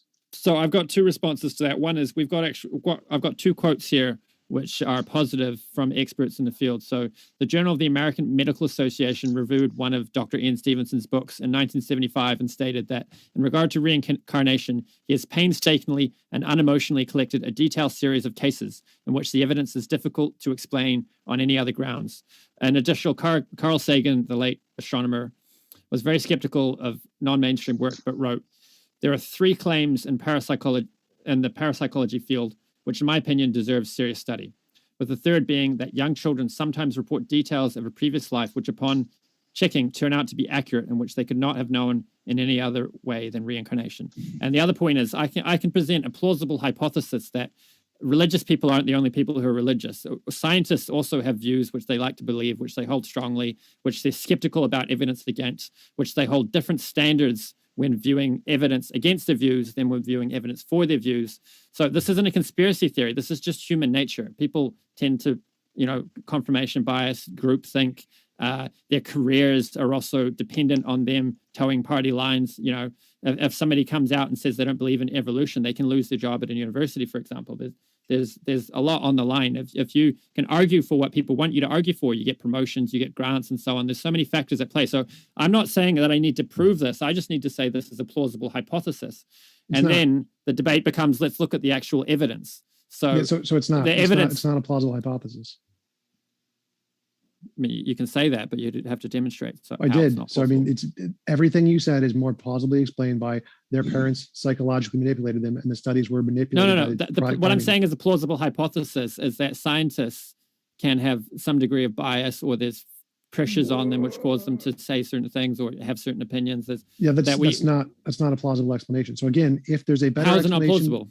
Because if there's a better explanation for literally all of the data points you said, which is very obvious and known to everyone by everything, like, oh, look, there's a print in the snow. Is it a horse? Yeah, it's a horse. So if there's a more plausible explanation, which has a ton of backing evidence that already exists, then it's plausible to reject it, not based on bias, but based on, we have past evidence that this is the better explanation. So no. But the way we answer that is by looking at the actual evidence. The hypothesis that scientists can be wrong for sociological reasons or psychological reasons is a plausible hypothesis. This is never a good argument. All I'm doing, I'm just using it in a dialectical sense in order to respond to you saying we need to meet a certain goalpost that you've set. I'm saying we don't need to meet that goalpost. We just need to look at the actual evidences of the case we're presenting. If your hypothesis is true, then we should be able to find errors with the cases we presented, flaws in the methodology, fraud, problems with the evidence. We should be able to find that if your hypothesis is true. If we don't find any errors with the evidence we're presenting, then, and you just want to say, oh, but you haven't convinced the scientific consensus, then my hypothesis posit that the scientific consensus can be wrong. Subject to groupthink, psychological biases, and sociological if I provide you a paper in quantum mechanics and you can't find a flaw in it, does that mean it's right? No, you're not qualified to assess the paper. You need to give the paper to the people who are qualified to assess the paper and convince them. What we do on this stage means nothing. We don't matter. You need to convince the experts in the field. And if you can't do that, that's a good reason to conclude you're wrong. Not bias on the experts. You're just wrong. So quantum physics is a very different thing from, memories and, the controls on how those memories are recorded and how the data is collected to see if those memories correspond to a previous personality who existed. So if you want to say that you need to be an expert in order to critique the research, then you need to demonstrate that the subject matter is unintelligible to regular people. So can you demonstrate, quantum physics, you can very easily demonstrate that quantum physics is unintelligible to a layperson. Can you demonstrate that the research of Dr. Ian Stevenson is unintelligible to a layperson? Unintelligible is irrelevant here. What matters is, can you assess the data and know enough about the background information of how studies were done and how to make them reliable and how P testing is done or P statistics are done and how to make them reliable. You don't know that. You don't know that. I don't know that. It's very complicated to know the methodology to make sure a study is actually rigorous and works. You aren't qualified to do that. I'm not. Scientists are. You need to make them do the work. You need to convince the experts. Whether or not you can understand it makes no difference. You need to be able to know all the background information to make a reliable study and to be able to repeat it. You and me don't have that. I'm going to take that one, Sidharth. GMan, do you have any thoughts as well? No, I said everything I'm going to say. TJump pretty much dominated the thing, so I mean, it's all good. They haven't answered none of my questions, so I'm just waiting for them to deal with what I said. Shortly, we'll go into Q&A, but we'll give you a chance to respond, Sidharth. Thank you. So TJump is making a point that, in order to accept any evidence, we need to convince the majority of an opinion, in regards to an evidence. That's how we can say, in some sense, scientific contributions are made. That, first of all, there's a group of people who make an extraordinary or a claim, and it's accepted by a bunch of researchers. And all the time, if that's holds more value or more explanation than the current paradigm, and that that new paradigm gets holding its base, and it all the time it spreads over and it becomes a majority opinion. Now let's see, can a non-natural explanation really become the majority opinion? Let's see. Now in the case of, we have to look back in the past. In the 17th century, when the scholars, in the 15th century or 16th century, when scholars were coming together and they were saying that, hey, the earth is the one which is moving around the sun, not the other way. The Christian who were, the rulers who were, the Christian priests at that time, they were objecting it. And anybody who made a claim against such a statement was shot down. So, is it possible that can we see a similar behavior right now? Because in some sense, the scientists have their tongue in the cheek with this experiment, with this, this data. Because if in any case, any non-natural explanation comes around and or non-natural, paradigm starts getting hold, that would destroy the current scientific paradigm. So, is there some sociological basis to scientists not accepting such an experiment which is done such a thorough manner, and so many cases such a thorough manner? Do they have any sociological bias to not accept such an evidence? Yes, there's a strong case to be made. So do I see that in future a majority of scientists accepting this evidence? I don't expect it, because currently, as Arjun pointed out, there's a huge sociological bias amongst the scientists to not accept anything non-natural. And because they have that motive, I don't see that a majority of scientists accepting such a position. But the open-minded scientists, as Arjun pointed out, are interested in studying this, and they're open to this idea of knowing this. But sorry to say, most of the scientists are not, in an open-minded, case. So they have a bias there, and because of that, I don't expect them to accept these set of experiments, all are done in an amazing manner. All the evidence presented for reincarnation, which has been thoroughly documented in 2,500 cases and continues to be documented further. With that, we will jump into the Q&A. Also, want to let you know, folks, several things. One in particular, we are going to start doing panels, in particular 6 to 8 people on the show at a time. And so if you happen to love debating, or if you have a channel that you want to get greater exposure, in other words, more awareness that people would hear about it, just like I can say tonight, all of our guests are linked in the description. So if you want to check out their links, you certainly can. Want to let you know about these panels. They're coming soon. And so want to let you know I'm going to post shortly the link for how you can sign up for those panels. Sometimes we'll have panels on politics. Sometimes we'll will have panels on religion and atheism topics, and it'll probably be 2 or 3 topics at a time. And we're basically, you could say, it's a great opportunity for newcomers who want to get on the show for the first time, just to give, you could say, kind of a test in terms of whether or not it's a good fit. So that's something to keep in mind as well. So with that, thanks so much for your question. Lover Man Cowboy says, so under reincarnation, do you keep the same personality traits? So like if you defend child abusers when reincarnated, would you still defend child abusers? Like after you're reincarnated and brought back? So general mentality and attitudes are carried over. It's all the subtle things about a person. So if somebody's, got some kind of addiction in one life, they'll, like an alcoholic has a good chance of being an alcoholic in the next life, and a saintly person will carry their saintly qualities with them into the next life. But, the sort of skills that you build on top of that, you will need to recover back again. So if you have an attitude for success, then you're likely to succeed in the next life, but you're still going to have to build up your success from scratch. You got it. And thanks very much for this question. Dragnock Silvas says, can G-Man summarize his opponent's arguments?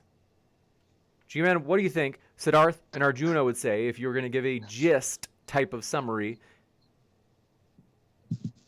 I cannot answer that question. I have a contract video against them, legal stuff, and I don't want nothing to do with the individual.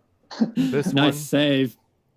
This one coming in from Indigo Butterfly 2007 says, G-Man looking cute in his fit.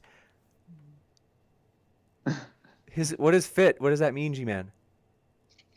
I don't know. Okay, well, you look cute. And Indigo Butterfly strikes again saying, hey, G-Man, what was their main argument and evidence? Also, thanks again for, the money and iPod. Love you. I have a contract video against Indigo too, so I can't really say anything about her either. Next up, Displays Gamer. Any contracts? Okay, Displays Gamer says, is knowledge imprinted on the soul or is it stored in the brain? If soul, how does this function work? Well, you want to answer? There's subtle and gross. So there's on the gross level, you get lots of things stored there. And then on the subtle level, you get the more subtle aspects stored there. So a degree of knowledge is stored in the brain. But then, of course, with near-death experiences, a lot of that also seems to come back. I mean, you get what is it? Eben Alexander, who had his brain completely destroyed and it came back and he had full cognitive functions. So I think more what it is that the physical brain is an instantiation of it, like a gross thing that's formed. So the subtle energy forms the gross. Do you want to comment on that, Sidharth? According to the Vedas, which we didn't bring in, the model which they present is that there is a soul which has a covering of subtle body, and then there's a covering of gross body. And the soul is a source of, all the initiation. It gives all the energy. And then the subtle body provides, you can say, the programs. And then the gross body provides, further, and instances, as Arjuna is pointing out. So once the gross body is destroyed, according to the Vedas, the subtle body can again regenerate, the parts of the gross body if need be. But that only happens, in special cases, very rare cases. But the point being that the subtle body is storing, very, you can say, higher level paradigms or higher level programming, codes there, whereas the gross body is storing something very day-to-day information and data information and stuff like that. In some cases, as we saw, when there's trauma, somehow the subtle body is also able to collect data from the gross and use that initiation and again begin from that place again. It's a very complex subject matter. I mean, you're invited to study. There's a book called Patanjali Yoga Sutras, which discuss this in detail. If you're interested in that subject, I highly recommend that. Also, another book is Srimad Bhagavatam. You can find that on the website called vedabase.com. And you can read up there. Canto 3 discusses body, subtle body, and gross body. So vedabase.com, Srimad Bhagavatam. That's the book. Gotcha. Thank you very much. We are going to jump into this next question, which is from I'm Sawi Wilson. Says, are those Rev's headphones? Who is Rev? I don't know who he is, and I don't know what he's talking about, to be perfectly honest. Yeah, to hell with Rev. All right, next one. Snake was right. Thanks for your question. It says, if you don't retain memories or identity, how is the soul still you? Also explain the mechanisms involved if you can. Well, the simplest way of defining you would be a continuous first-person experience. So if it's the same you that's having the experience in this life and in the next life, then it would be you. Whatever else is carried over is not so important.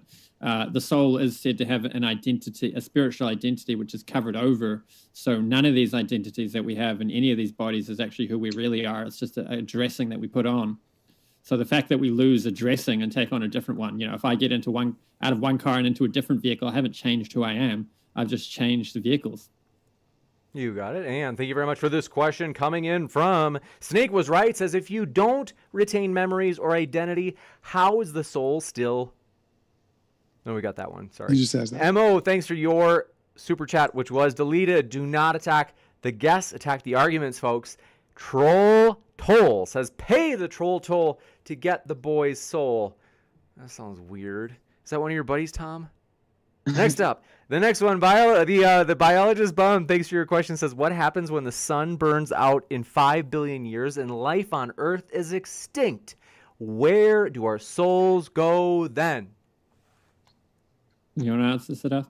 Yeah. So it's explained that there's a subtle realm known as Mahavishnu, and in that subtle realm, the souls go for like a sleep or like a period of dormant period or dormancy for next 13 billion years, and 8 billion years, and then they come back and they're given another body, and the cycle starts again. You got it, and thank you very much for this question coming in from Nick James. Says, G-Man, are you being a misotheist to a god who does reincarnations of the souls? Hashtag G-Man, the misotheist. I don't understand the question. Yeah, what is a misotheist, G-Man? Did you I come have up no with it? idea. Okay. I have no idea. Next up, Git Stanfield says, given the fact there is no clear-cut definition of life nor consciousness at the moment, do the proponents of reincarnation think it's possible to, quote, unquote, come back as algae or a virus? Why or why not? You want to comment, Sidharth? Well, we don't have a common understanding of life or consciousness, but we do have an underlying understanding of life and consciousness. We talk about life. We say, you are alive, I'm alive. Are you alive? I think you are alive. So, based on that common understanding, we can talk about, coming back also, because if somebody is alive, he can recall things about his life. He can recall who he is. He can tell where does he live, who are his family members, what does he do. And if a kid is born and at a young age, he's able to recall, things like these, then we can use the word coming back. So I don't see any problem with that. And I agree, we should look into this topic of what is life? What is consciousness? These are good questions. And I'm glad you're thinking about those questions. You got it. Rev News Radio says, if reincarnation is true, then you might be able to beat Dragnocht in a future life. Tom, do you have some sort of beef with Dragnocht? All right. Farron Salas says, for the sake of the debate, the idea of a quote-unquote soul is granted, but we can substantiate that we even have... But we can't substantiate that we even have souls. Just a friendly PSA. We can hear you, Candy, G-Man. I found it. What misotheism is, it's the hatred of God or gods. I got the answer to the question I was asked earlier by Indigo. She was asking me about what was the topic about. And I just want to show her this. I know she doesn't have none of it. So I just want to show her this real quick. Rephrase their argument. Okay, all right. Let's keep your personal squabbles out of this. Let's go ahead, Sidharth or Arjuna, if you want to respond while G-Man shows off the Benjamins. Yeah, something she doesn't have. You want to go explain the misotheist thing you were saying? Oh, sorry. Yeah. I found a definition of misotheism. It's the hatred of God or hatred of gods. Was that last one a question? That sounded like a comment. Yeah, more of a comment. Agreed. If you want to respond, you can. I mean, I want to add one thing in regards to the point being made earlier about being Mr. I think as a practitioner of Krishna consciousness, or Hare Krishna, I'm not opposed to Christianity or other religions. I feel that GMan doesn't really understand the principles which we were speaking from, and he feels that in some sense we are against his principles or his theism. But as such, we are of the opinion that there is one God and he has many names, and he comes in different parts of the world. So can I respond to that? Yeah. Can I respond to that? Just one thing. So I don't have any hatred for GMan or all of us, and I think he has to have a little more broader outlook towards what we're trying to present here. Yes, GMan, go ahead. I would like to respond to that. You said that. First of all, are you a Hindu? I practice Hare Krishna. It's not a Hinduism. No, okay. I don't believe that you believe in only one God. I believe that you believe in multiple gods, multiple gods. At least I can say what I believe in, or you want to be having authority on that too. This one coming in from Don't worry. I'll have something to say about it later. Don't worry about it. Okay. Ooh, and I'll see you in the parking lot afterward. Don Pullman Not the parking lot. No. I got a YouTube channel and I debunked this garbage all the time. So go ahead. Juicy. Don Pullman says G-Man wouldn't Jesus have been considered reincarnated since he became a different version of his past self after the resurrection? No, it's not even close to what happened. That's my answer for that. Brute That's Facts just dumb. That's just dumb. That's not even remotely close to what it is. Okay. Brute Facts Podcast says G-Man only speaks for his version of Christianity. What is my version of Christianity? That's what I like to know. Everybody like to know what my version of Christianity is. I keep hearing that, but I don't know what it is. It's just about me neither. Everybody in sound doctrine believes in it. Displaced Gamer says even James. Next up, Displaced Gamer says G-Man made great points on how God doesn't exist. Your audience is just phenomenal, James. I get dumber every time I come on this show and talk to your audience. I really do. Your audience is just so dumb. It's not even funny.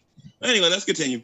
You need to attack the arguments, not the people. Well, to be fair, audience, not James, not the people here. To be fair, G-Man, there are a lot of people that are actually not, you could say, G-Man haters, and there are also even people in the audience who are I saw cheering you on, G-Man. So you can't paint with such broad brushstrokes. Yeah. Well, I'm talking about the people that are leaving the comments. Obviously, the people that are leaving, asking me about this, that, and the other, their laws.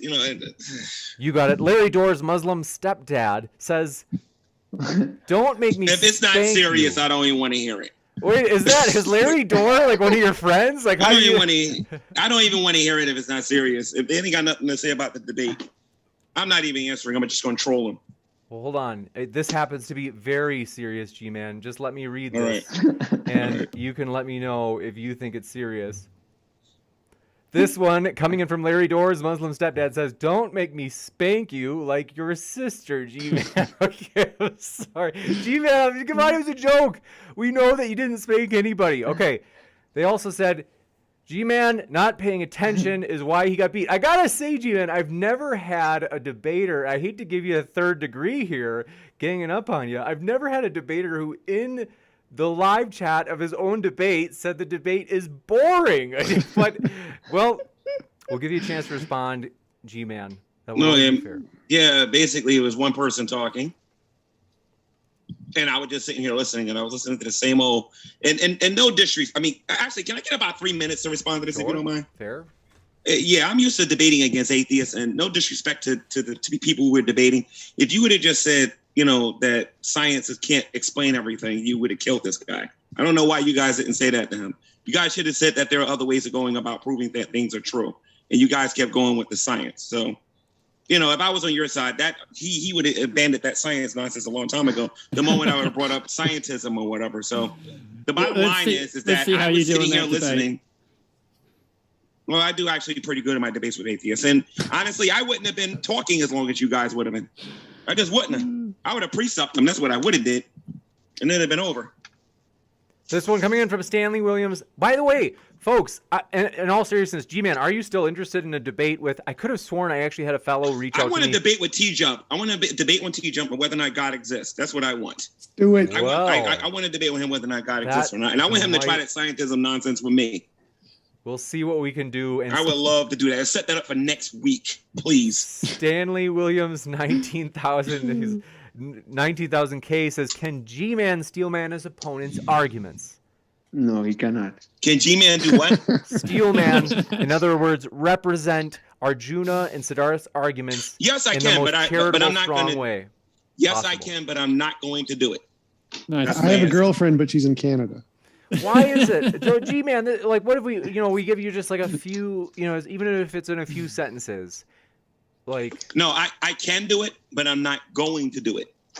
That's my answer. General Zonfer says, under reincarnation, if you were a closeted man with bad fashion habits, Steven Steen, would you come back as out, proud, and stylish? Next up, thanks for your all right. Nobody else. I was the only one that took that one seriously. Chris Gammon says, I'm sorry, Arjuna. Are you saying that your current self isn't your real self? And that you used to be someone else who also wasn't you? I don't know, man. And I don't think that it's that absurd of a concept. I mean, the fact that we are these bodies is really the absurd thing. It's funny. No, so not now, right now. I'll come in a few minutes. It's funny, sometimes somebody's giving a Hare Krishna lecture and there's like some people who are, overweight there and they hear, oh, you're not the body, and they're quite relieved. So the idea that we have a spiritual identity, which is far greater than the one we have in this life, is better. My kids are waiting to go to the beach. You got it, and we only have several more questions. We're going to cruise through these. Stanley Williams, 19K, says, G-Man was the resurrection, not reincarnation. No, the resurrection is not reincarnation. Reincarnation is when one person dies and their soul goes to be in another body. That's reincarnation. That was the resurrection. It gets confused a lot. The Hebrew Israelites do that a lot. It's a matter of a lot of false religions use reincarnation all the time. It was a resurrection. He rose from the dead. It's not reincarnation, not even close. Magellan from Singapore says, G-Man, can you roll back the toxic attitude? G-Man, do you think you were toxic? Do I think I'm toxic? That you were tonight. I think that I'm dope. That's what I think I am. Gotcha. I think I'm dope. Based and dope pilled. Someone taught me what a sad boy is. My students taught me what a sad boy is in class the other day. Well, we'll come back to that. Aaron the Savage Sister says, question for the panel, is a contract viable if it's legally not binding in any state or country? I'd like to answer that question. Provided that they answer this question. Do atheists exist? That's all I want to know. Do they exist? Yes or no? Yes. And are they interested in little kids? And do we have evidence for that? Oh, that's one we need to worry about right there, don't we? Not as much as Catholics and Christians. Well, this is one dude named Scientist Sam that you guys hold on. This debate has been civil while it was civil for a while. Several atheists we must. like, oh, please don't. Don't even get me started.